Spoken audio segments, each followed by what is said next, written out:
गुज़िश्ता रोज़ जब वज़ीर आज़म पाकिस्तान शहबाज शरीफ पहुंचे सऊदी अरब तो उनके शानदार इस्तकबाल ने किया सबको हैरान। जैसे ही वज़ीर आज़म का तैयारा सऊदी फ़िज़ाओं में हुआ दाखिल, शाही फ़िज़ाइया के जदीद F-15 जंगी तैयारे फ़िज़ा में नमूदार हुए और पूरे प्रोटोकॉल के साथ वज़ीर आज़म के तैयारे को अपने हिसार में ले लिया। बिल्कुल, ये वो एजाज़ है जो महज करीबी और बाएतमाद दोस्त ममालिक के सरबराहान को दिया जाता है। वज़ीर आज़म का तैयारा यूं ही सऊदी अरब की सरजमीन पर उतरा, उनको रेड कार्पेट नहीं बल्कि पर्पल कार्पेट, जो कि रॉयल समझा जाता है, किंगडम्स के जो शेयर होल्डर्स होते हैं उनको दिया जाता है, वो इस्तकबाल उनको दिया गया।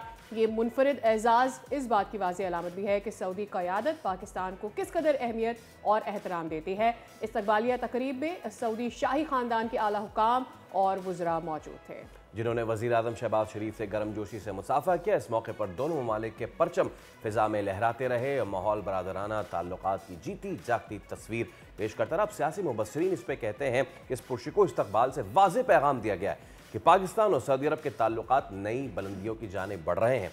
दिफाई ताउन हो या माशी ताल्लुकात, दोनों मुल्क खित्ते के बदलते हालात में एक दूसरे के सबसे मजबूत शराकत दार बन के सामने आए हैं। हमारे साथ इस पर गुफ्तगू करने के लिए मौजूद हैं ब्रिगेडियर रिटायर्ड वक़ार हसन साहब और इंटरनेशनल रिलेशंस के एक्सपर्ट हामिद अल-मशरकी साहब। आप दोनों को वेलकम करते हैं sir. Thank you so much for your time.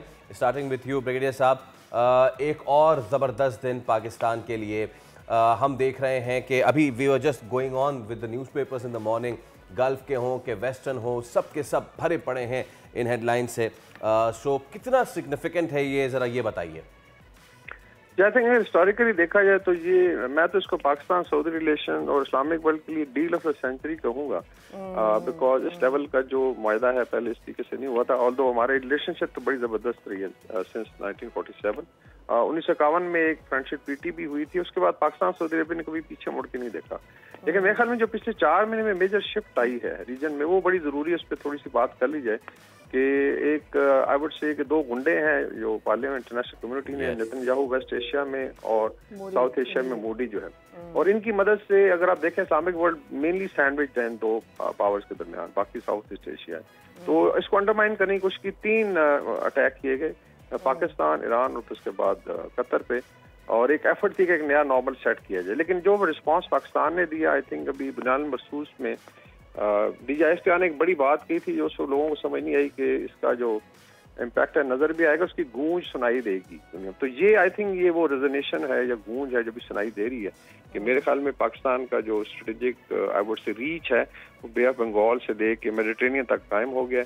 और ये आई थिंक हिस्टोरिक डेवलपमेंट है, और इंशाल्लाह इसमें अरब वर्ल्ड भी मजीद रैली करेगा और शायद इस्लामिक वर्ल्ड भी रैली करके we are now moving towards joint force, जिस तरह ऑलमोस्ट कह लें कि एक सेमी नेटो का वजूद जो है सामने आ रहा है फॉर इस्लामिक वर्ल्ड, और ये बड़ा खुश आइंद है। बाकी जो इसकी इम्पैक्ट क्या होगा, आई थिंक उस पर डिस्कशन हो सकती है, इसके क्या असरात होंगे। डेफिनेटली सारा इंटरनेशनल कम्युनिटी इसको देख रही है। So it's major I think shift, और मेरे ख्याल में नेतन्याहू और मोदी को आज के बाद नींद नहीं आएगी। एब्सोल्युटली। और आपने ये जो वर्ड यूज़ किया है पाकिस्तान के लिए, पाकिस्तान की स्ट्रेटेजिक रेंज बढ़ जाने का, that is the right word that I couldn't find yesterday when I was trying to think about कि पाकिस्तान किस तरह से खित्ते में अपने फैलाव को बढ़ा रहा है। सब्सक्राइब करें और बेल दबाएं ताकि कोई खबर रह न जाए।